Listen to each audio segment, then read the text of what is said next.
I actually gained about 44 pounds. So I feel like a lot of my eating was just emotional eating and trying to, like eat away my feelings or something. But yeah, I remember dropping all of that weight and I was like, what is wrong with me? It doesn't sound fun to me.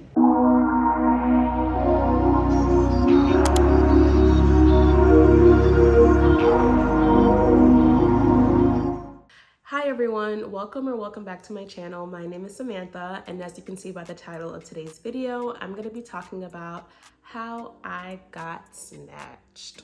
Okay, maybe not necessarily snatched, but how I lost my first 10 to 15 pounds postpartum. And as a disclaimer, yes, this is how I lost weight postpartum, but I think that generally this can apply to pretty much anyone. Obviously, weight loss is pretty much the same process across the board, but I just find that as a postpartum mom, it's just a lot harder when you're dealing with more exterior factors such as hormones, caring for a new baby, lack of sleep. If you're breastfeeding, you may be eating more.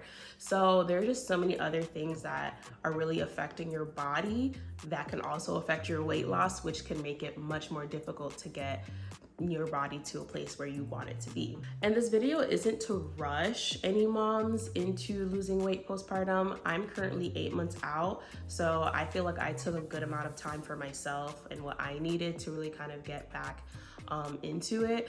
But I feel like if you're not ready, if you want to take a year, 2 years, whatever, and you just want to focus on your baby, or just, you're trying to just love your body where it's at, do that.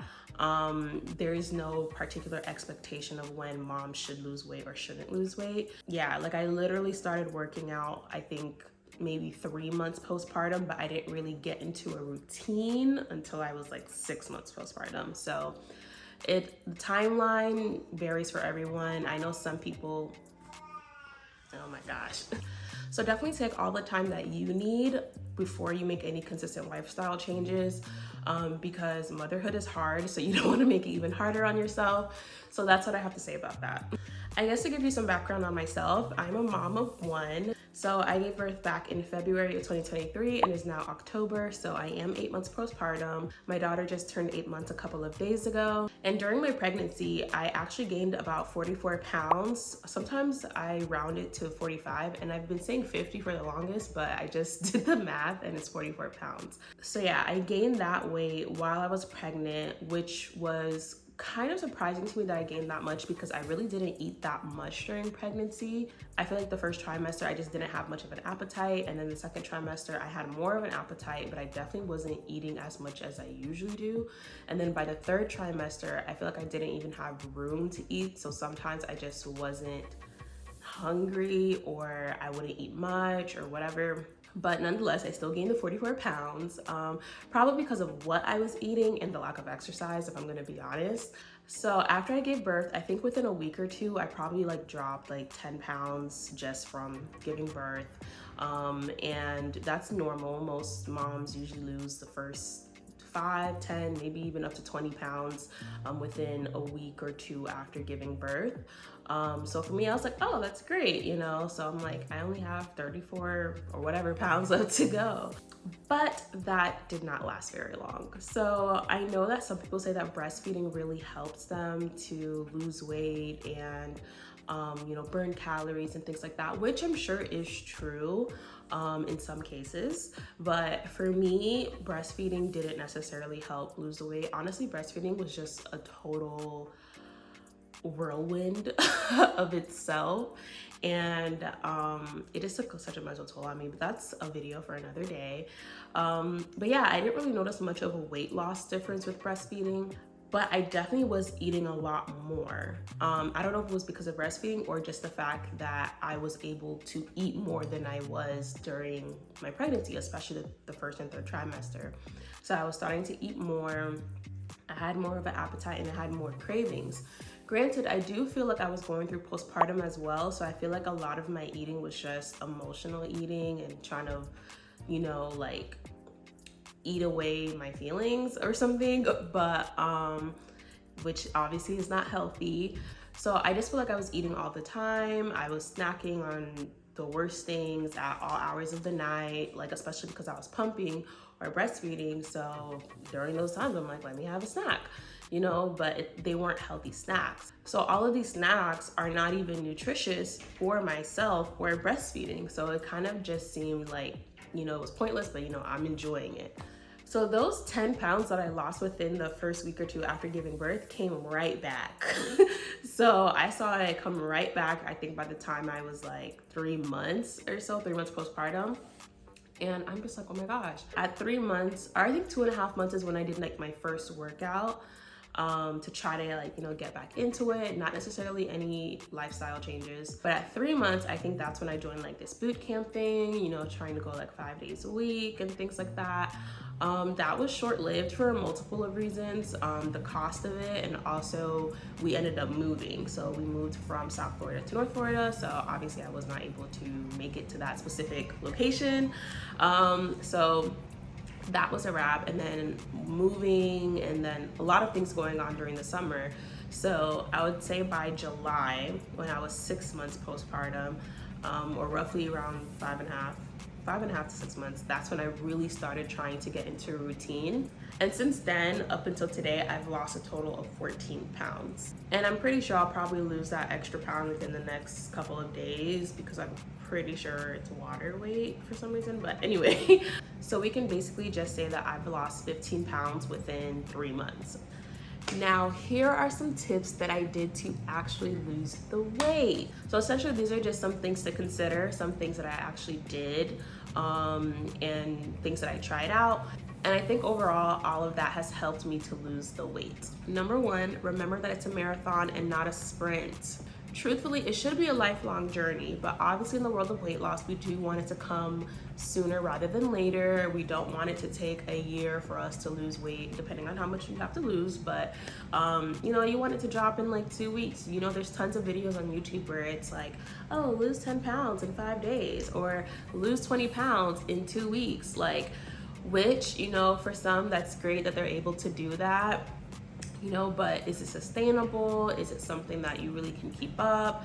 You know, maybe you are trying to just lose weight for a vacation or a photo shoot and you don't really care about the long-lasting results. That's fine. But if you are trying to achieve long-lasting results, you really can't do all of these quick little weight loss tricks because you're not going to be able to sustain that. And as a new mom, you really have to start loving your body where it's at, because obviously you've just had a baby, you've given life, so your body has changed a lot. And the way you view your body after gaining weight can be very detrimental to your mental health. It can cause depression and anxiety and all these different things because, or just, you know, deeper body dysmorphia and things like that, which I've experienced all of those things. So like really trying to just remember that you created life, you know, and that's why your body is where it's at, and that's a beautiful thing. That's easier said than done. That's something that I still struggle with till this day.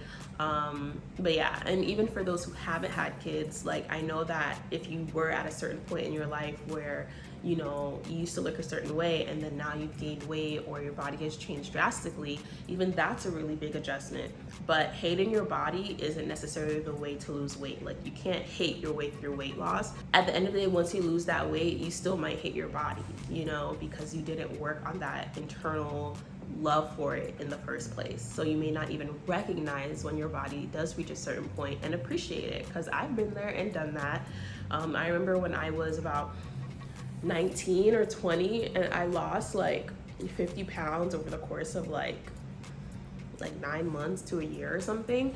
And I remember I was still chasing weight loss, but I was so thin. If I could find some pictures, I'll include them. But yeah, I remember dropping all of that weight and I was like, what is wrong with me? Like, why was I so, like, I was striving so hard just to reach a certain number and not realizing how my body actually looked.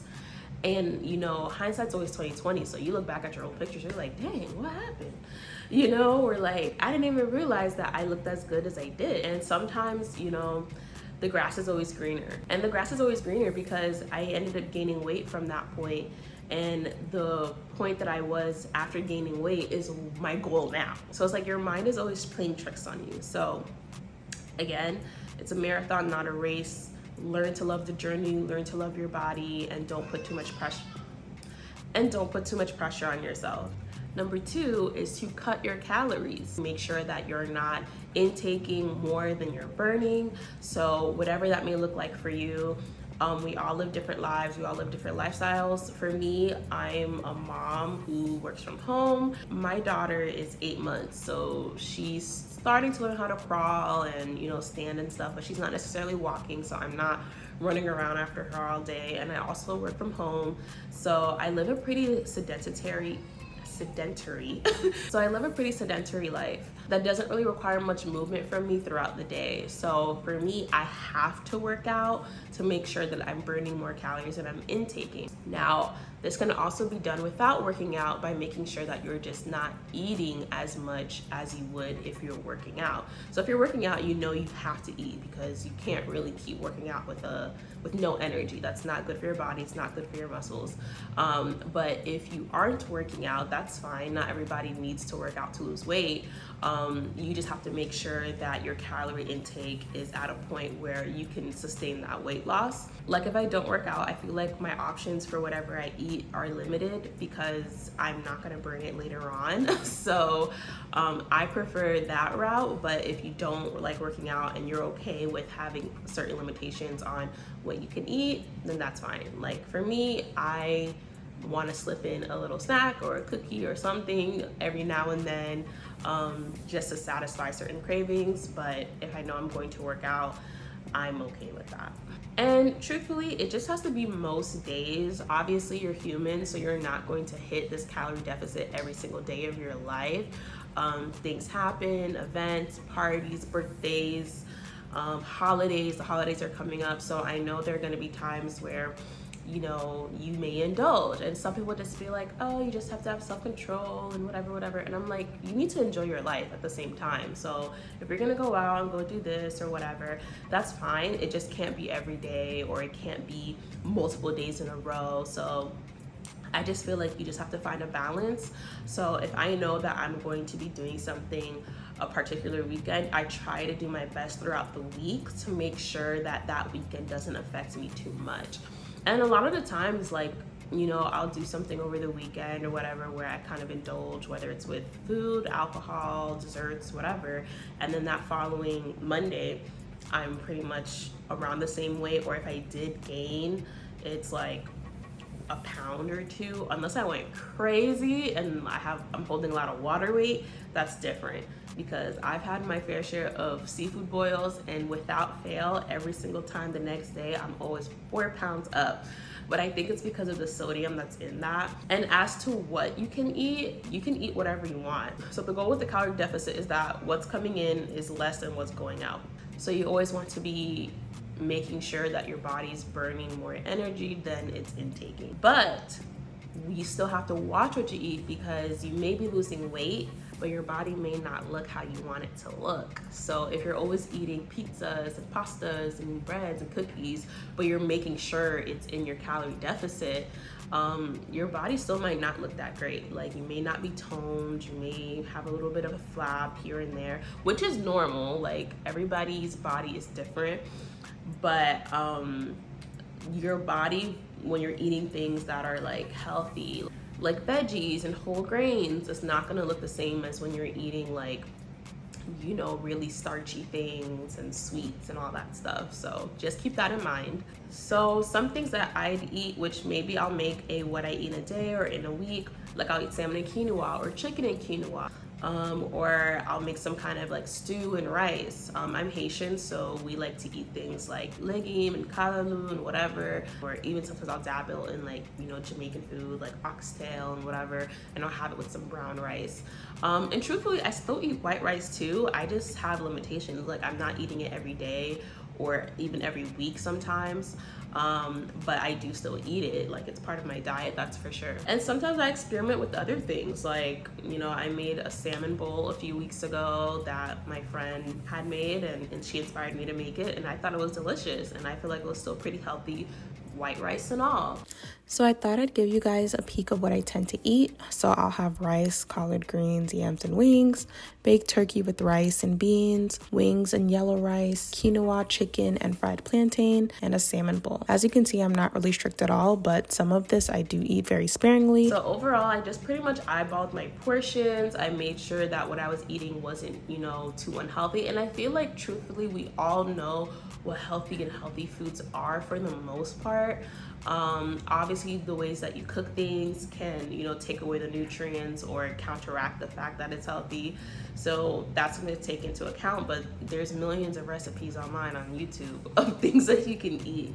I think truthfully, it's just a matter of making sure what you're intaking is less than what you're burning. So my last few points on eating and cutting calories and all that is to make sure that you're not eating too late. So I don't officially claim to be intermittent fasting, but I do try to stop eating at a certain point during the day to ensure that I'm not overeating or eating too many calories, which just helps for me. So typically I do try to start eating around 11, around there, I'd say. Sometimes I'll eat a little later, like 12 or 1. Sometimes I'll eat a little earlier, like 10.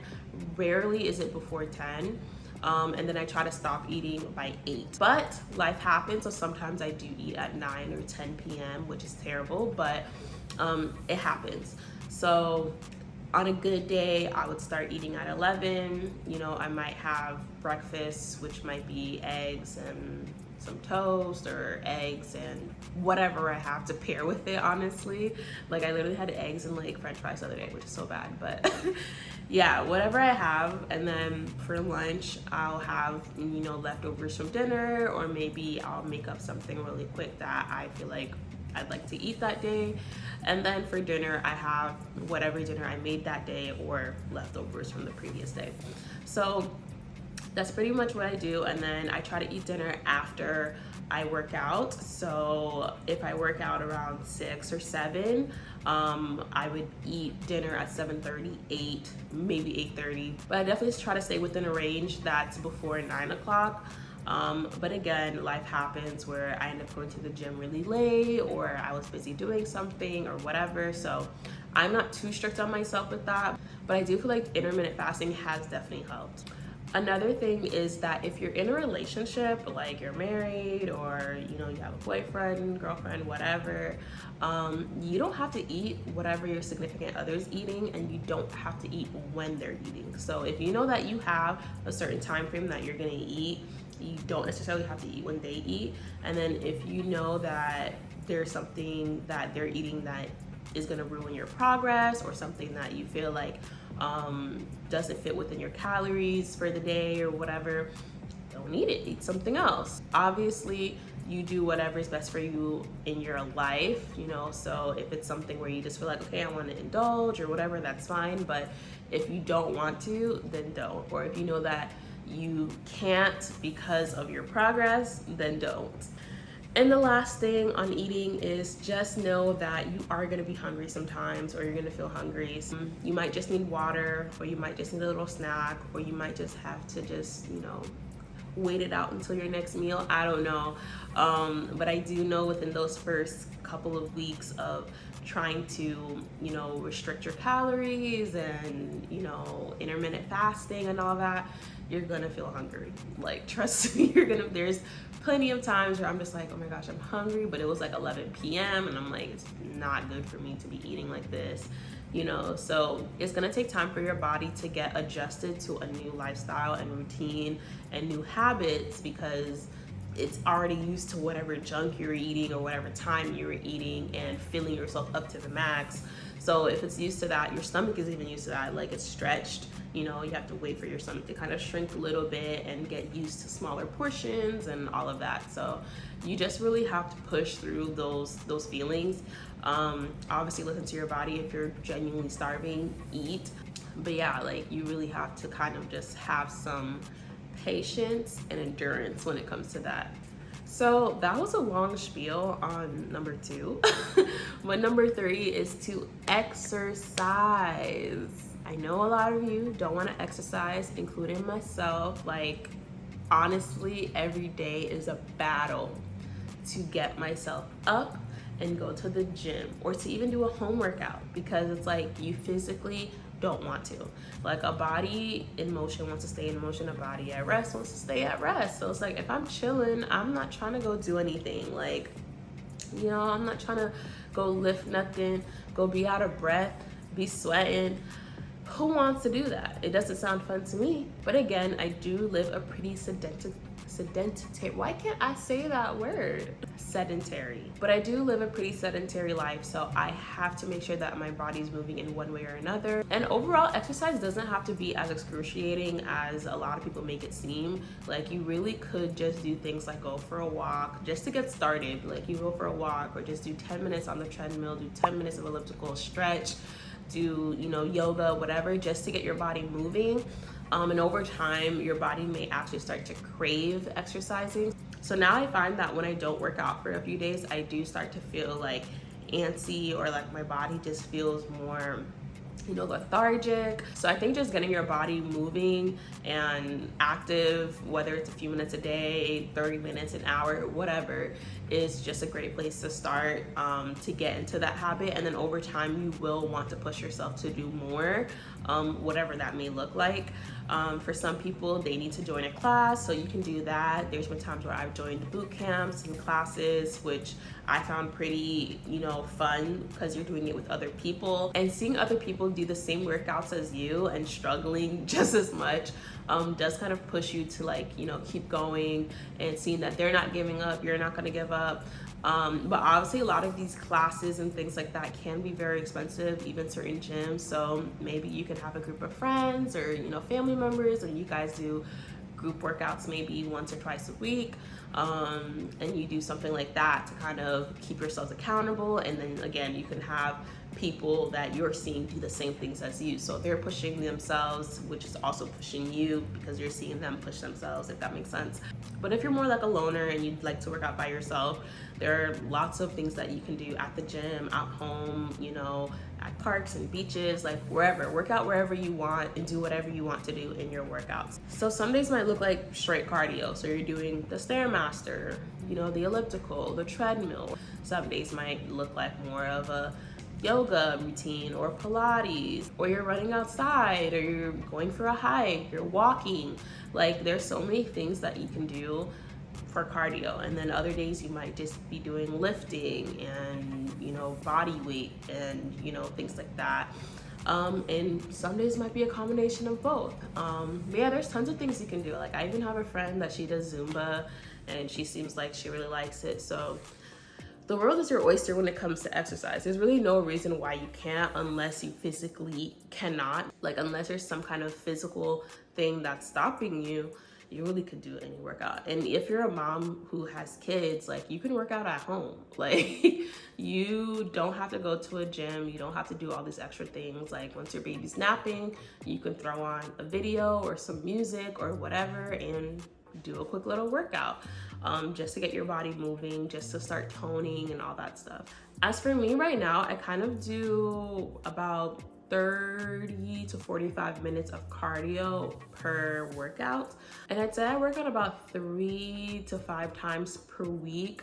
I would say right now it's definitely between 3 to 4. Getting to 5 has been really hard every single week, but I do know I work out at least 3 times for the most part. And I usually just do whatever. Like, last week I did a gym workout, I did 2 home workouts.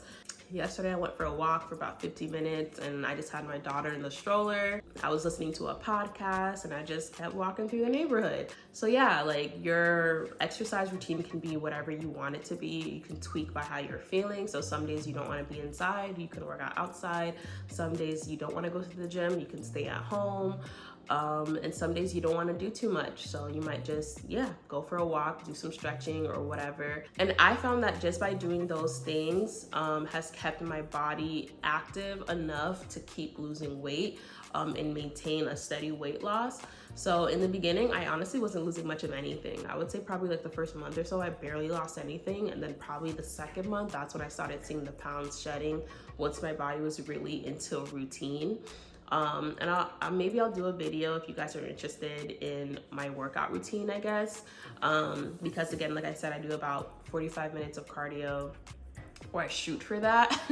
And then I'll do maybe a little bit of lifting, or you know, some other kinds of things like squats and, you know, ball slams and lunges and whatever, just to target certain muscle groups and not just do cardio. So yeah, that's pretty much what I have on exercise. Honestly, exercise is really if you want to. Again, back to what I was talking about with food, you just have to make sure you're in a calorie deficit. So the next thing that everyone talks about is to drink your water. It's true. So all of you non-water drinkers, you need to start drinking water. And truthfully, I feel like I used to be a big water drinker and now I've become a non-water drinker. By non-water drinker, I meant that I was drinking water much less, not that I wasn't drinking it at all, because that would be ridiculous. Like, I don't really care to drink water. Like, I don't really care for the taste of water, which is weird. You know, I know that some people think that's, you know, crazy to not like the taste, but it's just like, when I'm drinking something, it's just like I want it to have a certain flavor. So sometimes I will drink like sparkling waters that might have like a little flavor to it or whatever. But I am trying to work on drinking water. So I do have my cute Stanley cup that I got this one from, I think, Dick's Sporting Goods. They had some cute ones. I really like the pattern. And yes, I know that this is the basic cup that everyone on TikTok has. Like, you know, don't judge. I guess you can say TikTok made me buy it, but it does keep my water nice and cold, so I like that. Ideally, I feel like 2 to 3 of these a day would be good. Like one of these is like 2 water bottles, 2 regular 16-ounce water bottles, which you definitely should be drinking more than 4 bottles of water, I think, but, or should you? Because isn't that like 8 glasses, which is the recommendation? I don't know. But yeah, I feel like at minimum 2 of these a day would be good because it's 40 ounces, which would be 80 ounces roughly. I think it fits about 2 16-ounce water bottles perfectly in there. So I don't know, like you just have to figure out how much water you need for your body and your weight and your height and all that stuff. You just have to figure out how much water you should be drinking for your weight and your body and all that stuff. But water should be your main drink of choice throughout everything. In the morning, you should be drinking water. Afternoon, evening, night, it should be your drink of choice with all of your meals. Honestly, even when you start feeling hungry, you should drink water before you actually eat to ensure that you don't overeat, because sometimes you're not really hungry and you're actually thirsty. But you just need to drink water, and obviously water has so many benefits for your skin, for your health, for your organs, everything.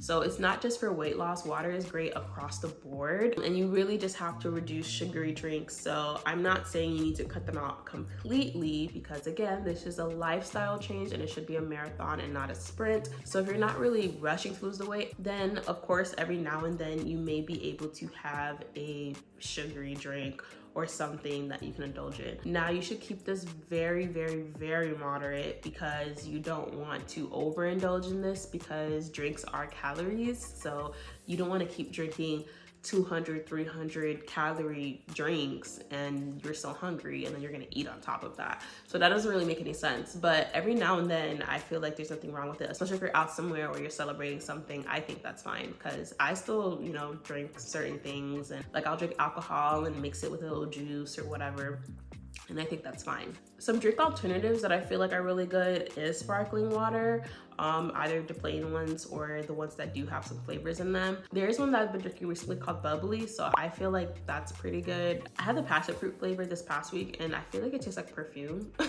but it was still pretty good. And they have other flavors as well, so I might try a few of the others. I know that there's those like ice drinks or whatever they're called at Target and Walmart, and like those are 0 calories, but you know, they still have like some flavor and sweetness to it. And I like to drink kombucha, which is very low calorie as well. And they're good for getting your probiotics. But other than those things, I don't really drink much of anything else. Like I'm not really into like milkshakes or smoothies or things like that. I did forget to mention that I do like drinking protein shakes, especially the Premier Protein, which you could find at like Walmart or Target. But you know, obviously everything within moderation. Number 5 is to take supplements. So by this, I kind of mean a variety of different things. So for me personally, I used to take a multivitamin and then I switched to prenatals when I was pregnant, and then now I don't take a multivitamin, which I probably should be taking a multivitamin. But now I kind of just take like lion's mane and ashwagandha for energy. And I also drink the Bloom's greens, superfoods or something. And I think the creator that's actually a YouTube creator who's made a lot of weight loss content. But yeah, I drink that, which is pretty good for, you know, getting greens in that you don't normally eat. So for me personally, like I don't eat as many veggies as I should, especially greens. So I find that it's a very good source to get in those nutrients and minerals and vitamins that I need from those things that I usually don't.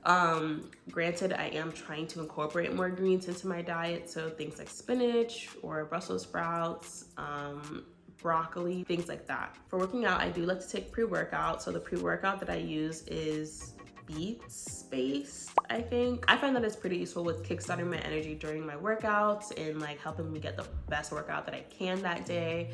And I do notice a difference from when I take it and when I don't.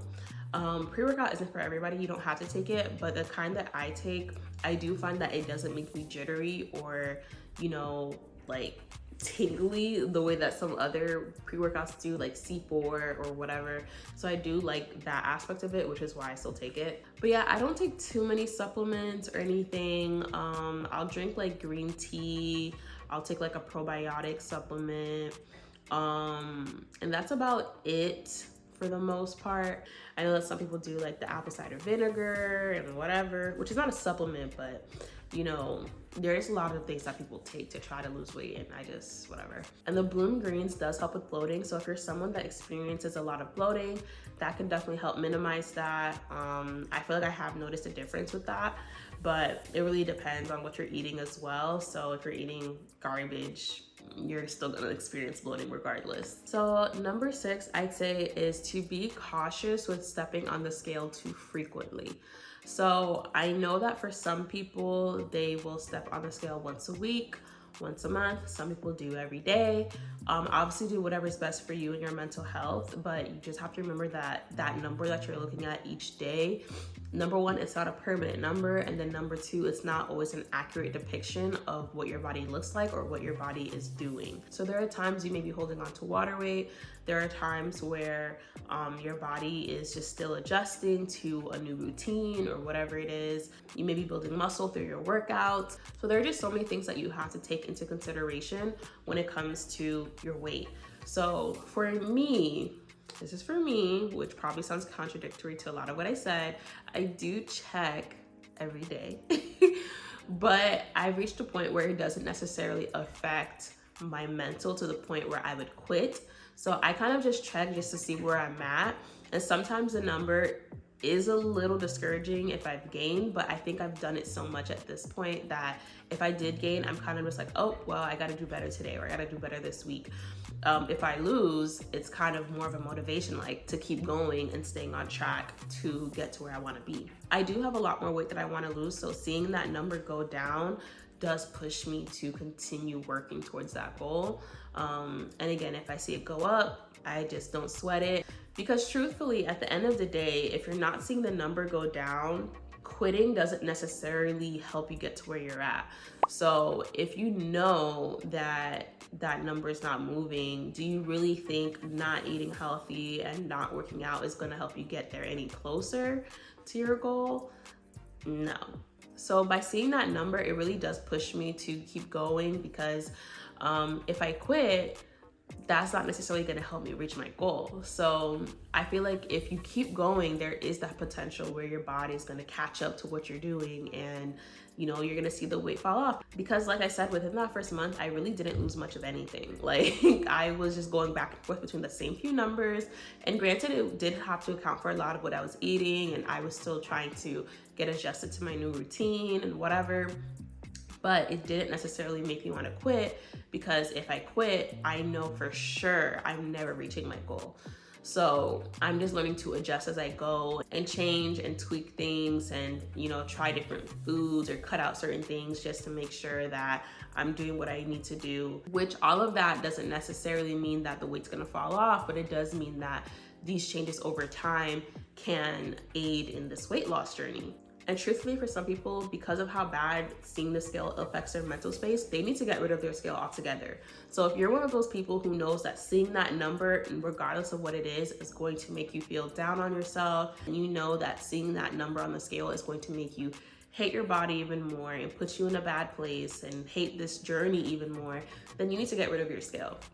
Because at that point, it's not doing you any good to keep holding on to that and basically go into the same cycle of seeing the number, being down about it, seeing the number, being down about it, and then not doing anything to work on that. So yeah, or maybe you need to switch to, measuring yourself. So some people focus more so on losing inches and not pounds. Some people do like to go by pounds and all that. So for me, I feel like I have a good amount of weight to lose. So looking at the pounds does help me gauge my progress. Now, if I was a lot smaller, I feel like the scale may not be a good depiction of what my body actually looks like, because again, water weight, muscle, hormones, all these different things can play a factor. But yeah, that's pretty much it for this video. I just want to remind you guys again to just try to embrace the journey, embrace your body, listen to your body. Like, despite everything that I've said in this video, if you feel like you're tired, then don't work out. If you're exhausted, don't work out. Just take that day to rest or a week to rest or whatever. If you are hungry, eat. Don't starve yourself. So if you're genuinely hungry and starving, just eat. Obviously do things within reason and don't overindulge, but you shouldn't starve yourself or whatever. One meal isn't going to ruin a week's worth of progress unless that meal is 3,000 something calories, which is rare. Most people are not eating a meal that's that many calories. So for the most part, across everything, I would just say be consistent. I know that sounds like what everyone says, but truthfully, if you're consistent, you will start to see results. But to be consistent, you really do have to embrace the journey for the good and the bad. Whether you're seeing immediate results or you're not, you really have to stay the course and just make adjustments. You don't have to quit, just make adjustments. Make adjustments however you see fit for your body, the time period that you're in your life. And more times you will see a difference in how your body looks, how it feels, how it functions. Like for me, I see that my body is so much stronger now and more energized than it was a few months ago. But yeah, if you guys have enjoyed this video, please like, share, and subscribe if you have not already. I would like to make some more content on this because I do feel like this is a journey that a lot of people can relate to, and also a journey that I'd like to record just for myself to see my progress, hold myself accountable, and all of that. So yeah, if you guys are interested, please make sure you subscribe to see future videos. But yeah, on that note, I'll see you guys next time.